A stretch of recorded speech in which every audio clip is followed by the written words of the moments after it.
Don't Depend on Daddy is an unfiltered safe space, empowering young professionals to build independence in their 20s and beyond, whether it be personal, professional, or financial. Regardless of your age, relationship status, or job title, the most consistent person in your life is you. So join me and let's build our independence together. Enjoy!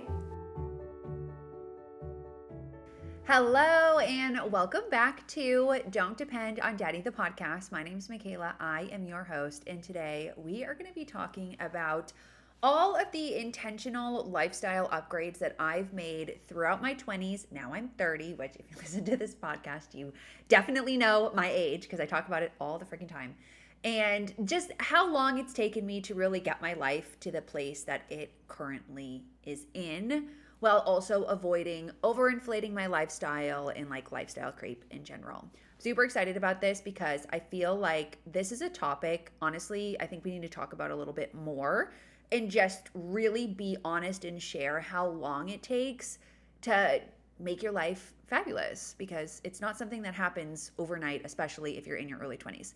Anyways, before we get into the bulk of today's episode, I am going to very quickly run through my usual housekeeping. So as always, you can get $10 off the personal finance dashboard when you use the code podcast1. That is a podcast exclusive code. If you ever have an issue with it, let me know. If you are new here, the personal finance dashboard is my signature money management tool. It's the tool that helped me build my net worth from negative 30,000 to over $1 million.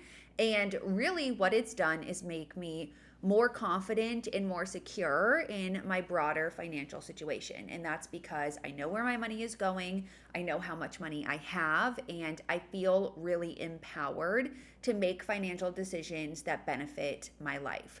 Using the PFD, honestly, I feel like it goes really hand in hand with this episode, has made it possible for me to improve my quality of life all throughout my 20s in a sustainable way, because every decision that I made was literally made within the context of this tool. And I'm not just saying that, like, I didn't start making any substantial changes to my lifestyle until 2021-ish.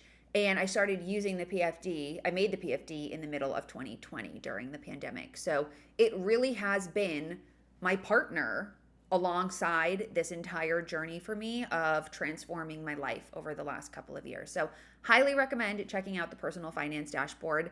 If you are someone who looks at the PFD and you're feeling a little bit overwhelmed by it, I would recommend checking out the basic budgeting template.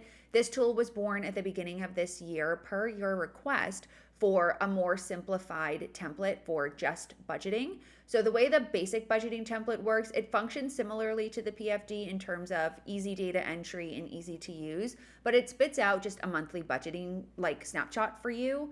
And it just is a little bit different in terms of the data that you're getting. So I recommend checking that out if you are looking for a more simplified tool.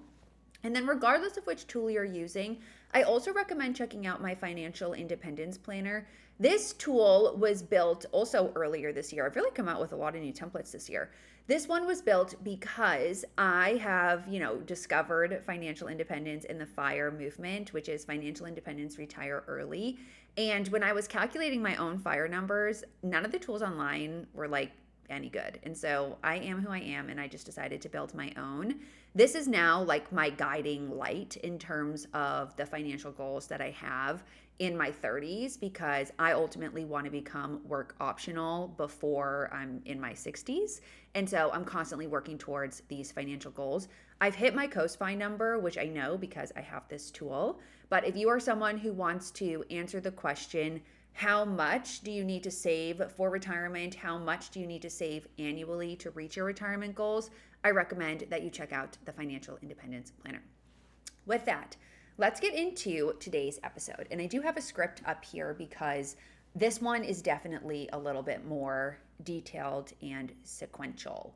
So, kicking things off here, as I mentioned, I feel like I've done a pretty good job of avoiding lifestyle creep in my 20s and making intentional lifestyle upgrades and being really financially responsible about it, despite the fact that I was able to substantially increase my income over the last couple of years.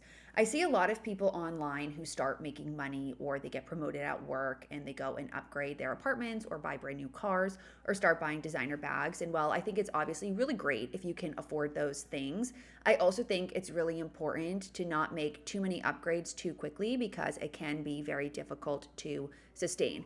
This is something that I often see in influencer culture. Also, I am sorry if you hear sirens in the background. I'm just going to keep going.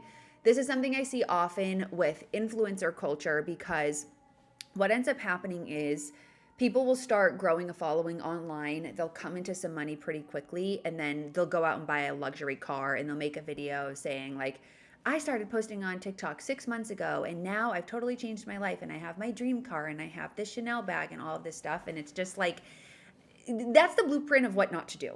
Okay. That's the blueprint of what you should not be doing.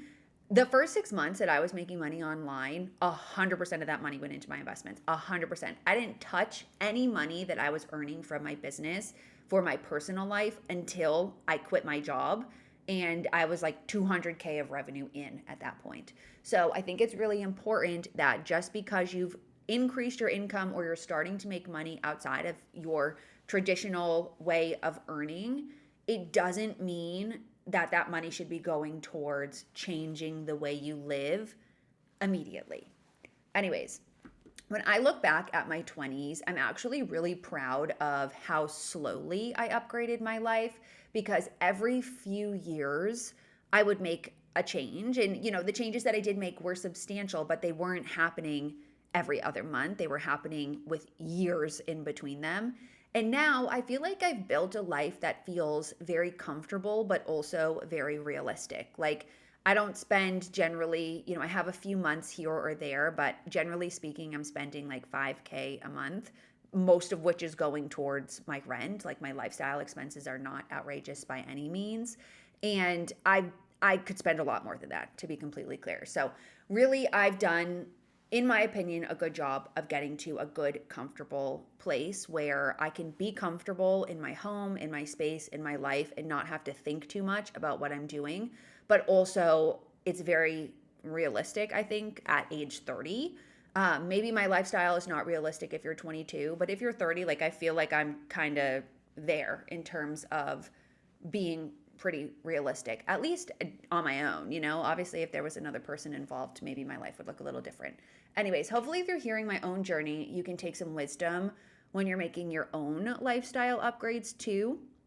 And hopefully, if you're like in your early 20s and you're looking at people's lives on social media, I hope this makes you feel better, because most people, I guess the advice I'm going to give is don't compare your chapter 1 to someone else's chapter 10.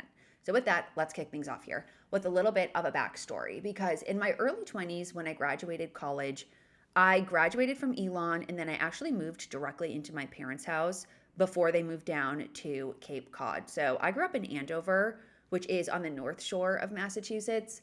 And my parents lived there like my whole life. We never moved, and they still owned that home when I graduated college. So I just moved there, and I was commuting into Boston for my first job. I moved into my first apartment in October, and I started working in June. So from June, July, August, and September, I was just saving as much money as I possibly could so that I had a little bit of an emergency fund, but also so that I had some money to use to move.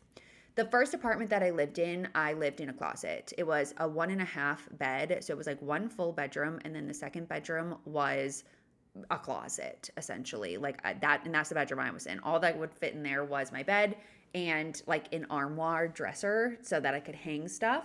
There wasn't a real closet in there. And it was the teeniest room ever. Like, it was supposed to just be an office.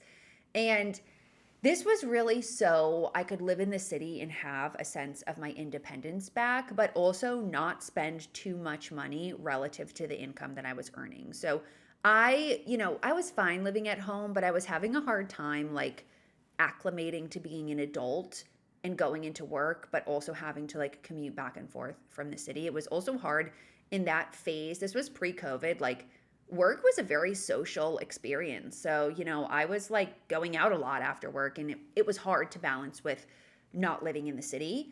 And so by moving into this small apartment, it felt reasonable to me. I wasn't paying over $1,000, which in Boston, that's actually like kind of hard to do, especially in the area I was in. I was in the North End, and it felt like very manageable to me. And it was a lifestyle sacrifice I was willing to make because I really wanted to be in the city. This was really the only big expense that I had at the time. Like, I was paying rent, I was paying for a train card, and I was paying for groceries and stuff. And I paid $100 for my gym. I went to HealthWorks, which was like a luxury gym back then.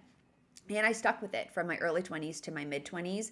I did move into a different apartment when I was 23, and I lived there till I was 25.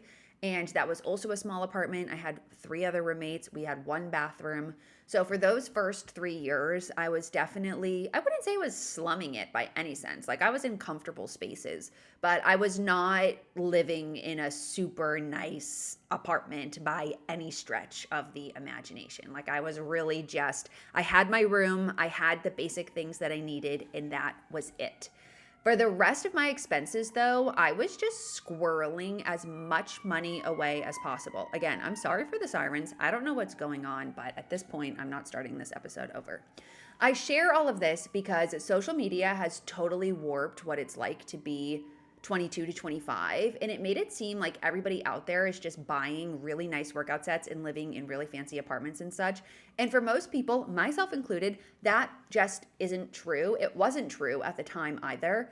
And there's nothing wrong with making these living space sacrifices in your early 20s when you have a higher tolerance for being a little bit uncomfortable. Like, you're coming from college, right? Wherever you're living in college is probably not that nice. You likely have roommates. It's probably not super clean. Like, moving into an apartment where you have roommates and stuff right after college doesn't really feel like an enormous change. And as you move and progress throughout your 20s, your tolerance for living like that will go down. So you might as well take advantage of it early on and save as much as you can and keep your rent as low as possible. In my mid-20s, this is when things really started to change for me. And honestly, I feel like if the pandemic hadn't happened, maybe my threshold for living in those environments would have lasted a little bit longer. But the pandemic definitely changed my perspective on living and whatnot. I ended up moving home, and at home I have my own bathroom. Like, my sister and I both have a room at my parents' house, and we have a Jack and Jill bathroom. So like, our rooms are conjoined by the bathroom. And so I don't care about sharing a bathroom with my sister. So like, in my mind, it was essentially my own bathroom. And also my sister didn't live there when I was living there. So I had my own bathroom. And after having your own bathroom, like having your own bathroom after sharing a bathroom with 3 other girls, it just changed my life. Like, this was the first time where I had my own space and I could have my own routine. Like, when I was living in those apartments, I feel like my whole morning routine revolved around when I could get into the bathroom to like shower and get ready and whatnot. And being able to just like wake up whenever I wanted to, go into the bathroom whenever I wanted to, it felt like luxury after. And if you share a bathroom with multiple people, you understand this. It felt like luxury. And after I had experienced that for like a year and some change from living at home, I was like, I just can't go back to sharing this kind of space anymore because it's so disruptive to everything that you're doing. But, rewind a little bit. When I was living at home, I, ended up saving a ton of money because I really didn't pay rent for a full year. So I just kept saving money, and then ultimately I made the decision to move to LA. And this is where the first lifestyle upgrade entered the chat, and that was purchasing my car. I was 25. I was 25. This was in 2021.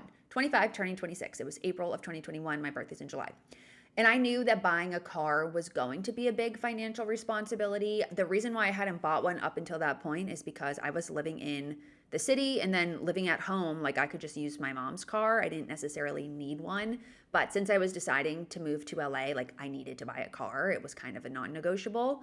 And so I saved up enough money to do that from living at home. And I had gotten to a place in my career where I was earning enough to support it. I think at my corporate job at that point, I was making like $90K. And then I was also doing Break Your Budget, and things were starting to take off. So I was like, okay, I'm good. and I can afford the insurance and the gas for this car if I pay for it in cash. I did not want to finance the car, and so it was time. I purchased the car outright. I bought a 2-door Jeep Sport Wrangler. I'm obsessed with her. I'm never selling her. I do still own this car, and it's at my parents' house. I took it off the road back in January when I moved to Chicago, but I recently put it back on the road and registered it in Massachusetts so I can drive it when I'm at home. I have no intention. I will never sell this car. That's like, there are very few things I'll say never to. I will never sell this car. I love it. I have an emotional attachment to it. It was my first big purchase, and I'll take her with me on whatever journeys I have. But yeah, I bought that car and I didn't want to have a car payment, so I just paid for it outright. And the only ongoing expenses are my car insurance and then gas, and that's still the case today. So I know that buying a car outright is impossible for everyone, and it really wouldn't have been possible for me if I didn't live at home and start a business. But since I did that, it was a lot easier for me to absorb the cost of maintaining the car without it really impacting my ability to keep saving and investing. And I think this is a good lesson if you are someone who is thinking about buying a car, and if you're thinking about financing a car, you really need to make sure when you're thinking about your car payment that you're also thinking about the incremental cost of insurance and gas. Because let's say your car payment is $450, you're paying at least another $300 on top of that for insurance and gas. So, it's really, really important to think about all of those costs as part of your broader payment for your automobile, as opposed to just like the cost of the car. And that's why, I know, again, buying a car outright isn't something everyone can do. It's not realistic for everyone, and I'm not saying that it is.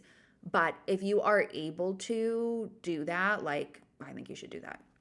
Anyways, moving on. The next upgrade happened at 26 when I moved to LA. And we're going to circle back to the bathroom conversation, because when I was moving to LA, I knew I was going to need to get a roommate, and I ended up finding a random roommate on Facebook Marketplace, and it worked out exceptionally because she's now one of my very close friends. She's visited me here in Chicago. If I move back to LA and the timing aligns, we may live together again. She was a fabulous roommate, and it was just literally sheer luck. She's one of my very, very, very close friends. And because I was living with a person who I didn't know, having my own bathroom was a non-negotiable. It was just not something that I was willing to compromise on. And so we ended up finding an apartment. She found the apartment, and then, we met online, whatever, it worked out. And it was a 2-bed, 2-bath apartment. And my rent at the time was $16.25, which was almost double what I was paying for rent in Boston. So this was a big leap for me in terms of living expenses. It's so crazy now because when I look back, I'm I would die to only pay $1,600 a month in rent. But anyways, this was a big upgrade for me. And I knew that because I wanted to live in a space where I had my own bathroom, it meant I was going to have to spend at least $1,500 on rent. The beauty of this apartment was that the parking spot was included with the rent. So we didn't have to pay extra. I think that's just kind of like living in LA. Every place has parking.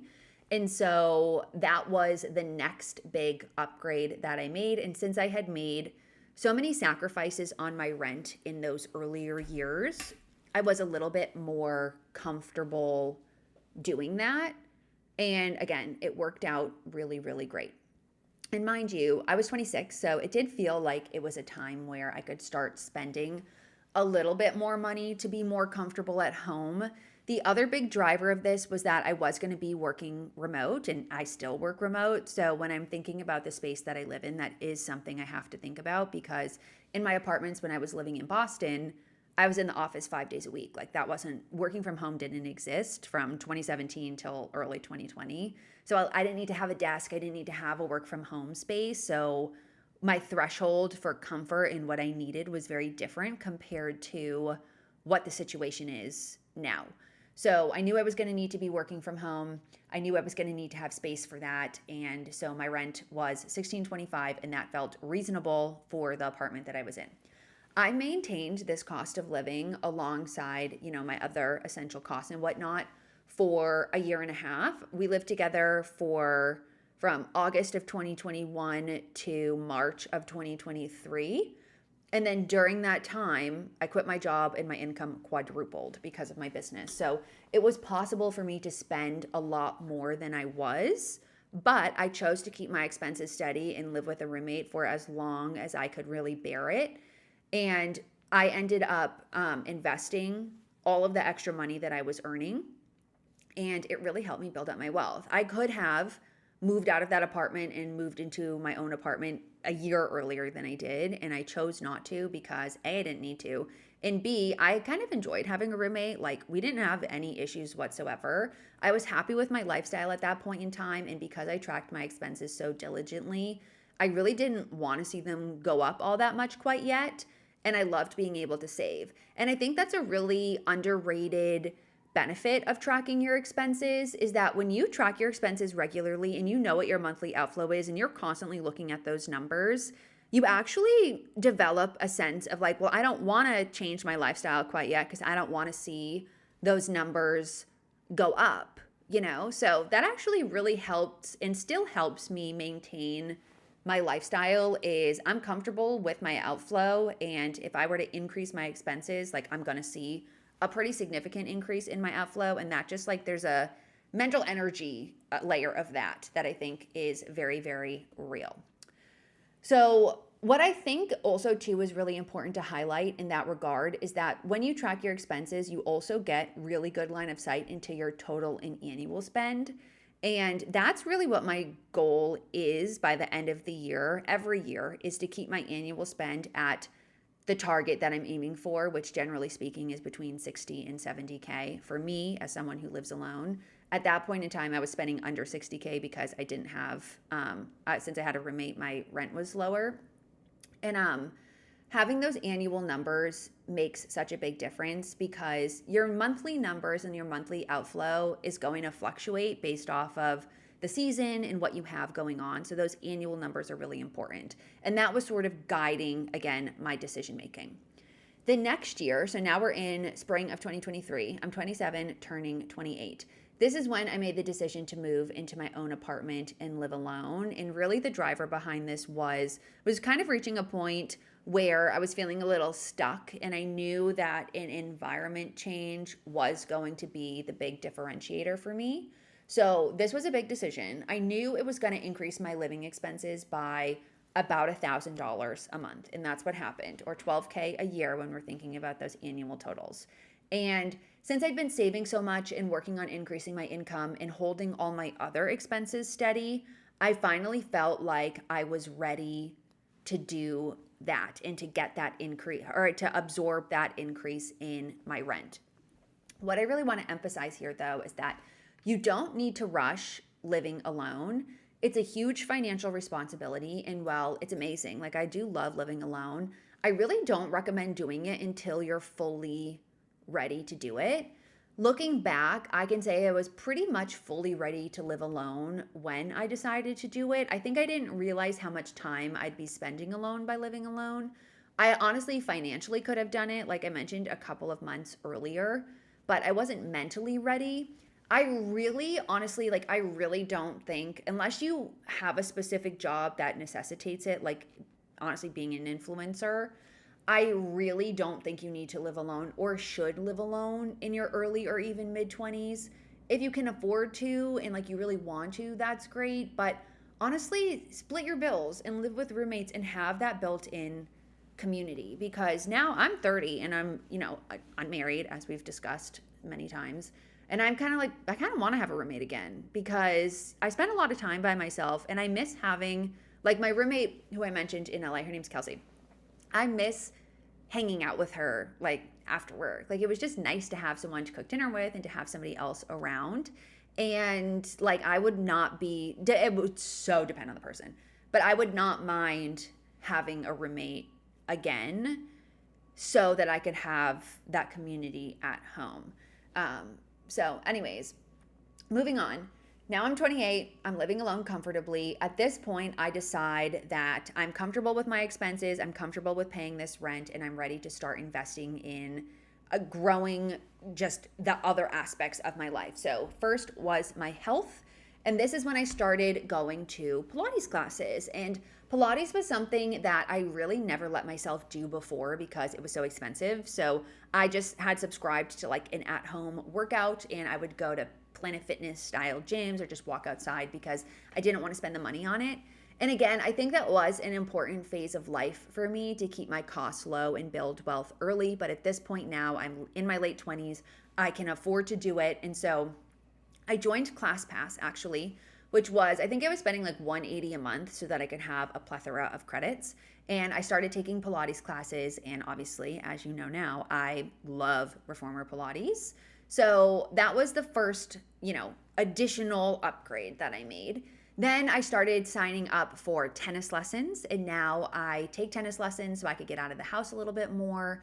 And Pilates and tennis have been like my two big health lifestyle upgrades since then, because what they do is they get me out of the house. They're social. I'm around other people. It's something I can do with friends, and I just really enjoy doing it. They are more expensive hobbies. But again, because I had slowly upgraded my lifestyle in other ways first and could comfortably afford those, then adding these in, it felt like reasonable changes that didn't impact my broader spending all that severely. So I think really what I want to highlight through this is year over year, I made upgrades. I never went through a period of time where it was like I graduated college, I got a job, and then all of a sudden I have a car payment, I'm living alone, and I have all of these things that I'm paying for. It was like for a few years, I kind of, scrapped down my living situation, and then I bought a car and I saved up to buy that car, and then I decided to live with a roommate but have my own bathroom, and then I finally decided to move into my own space and have my own space, and then I decided to become a Pilates girl. Like I wasn't doing everything all at the same time. This year, 29 into 30, I moved to Chicago. So that's been a whole lifestyle adjustment in and of itself. And over the last month, now that I've adjusted to my expenses here, I don't have my car, like my expenses are just looking a little bit different. Over the last month or so, I joined the East Bank Club, which is like a health and co-working club here in the city, because really the driver behind that was I wanted to have a third space and a co-working space to go to. They have a big co-working room there, and you can work out on the patio, whatever. That's really where the driver of joining that. But also it's a social space, so it's great for networking, meeting people. I have a few friends that go there, so it's just another space for us to go and for me to get out of my apartment. And now that's kind of it. Like I'm 30, those are the upgrades that I've made. I still haven't made any designer purchases. I do really want to get a Cartier Panthère. I haven't bought it yet. I've mentioned it before. It's on my list. But I'm not buying random designer stuff. I'm not buying random shit that I don't use. I could afford to spend a little bit more money on a bigger apartment. I choose not to because I just don't need it. And honestly, I don't want to have too much space because then I have to fill it. I really have like a mental block of spending over $3,000 on an apartment. If that's where my life takes me, that's where my life takes me, but I'd prefer not to. When it comes to upgrading your lifestyle, like it really does take time. So if you're in your early 20s and you yearn to live in a high rise alone, I want to promise you your time will come. But don't take on more financial responsibility than you need to earlier than you need to. Use the time to build your wealth, because what it does is it creates more options for you later on when they matter more and when you care about them more. Because I kept my expenses low and slowly made these changes, I've been able to build up an enormous investment portfolio for my age. And I can look back and know that I bought myself options and flexibility rather than buying myself a purse. This gives me so much more freedom and so much more peace of mind and confidence to live my life now how I actually want to. So from a tactical standpoint, if you're not tracking your expenses, I recommend that you do. I genuinely believe that having a monthly and annual budget kept me from overinflating my lifestyle too quickly. I touched on that earlier because I set spending boundaries and I held myself accountable to them. Any lifestyle upgrade that I did make was made with my budget and with context in mind. I would literally plug these new expenses into my plans and into my annual spending plan and mock up what my budget would look like to evaluate the impact on my goals and decide if it makes sense yet. And what this did was it kept me honest and it kept me on track. Just because you can pay for something doesn't mean you can actually afford it. And if you have to compromise your goals, you really need to decide if the lifestyle impact is worth it. So, with that, I'm going to wrap up this episode. Let me know if there is a lifestyle upgrade that you've made or a lifestyle upgrade that you are working towards. And I will catch you in the next one. Thanks so much for listening. Thanks so much for listening. If you enjoyed this episode, please make sure to leave me a review. Make sure to follow me on Spotify and Apple Podcasts, wherever you listen. And if you're watching this on YouTube, don't forget to like and subscribe. I'll see you next week.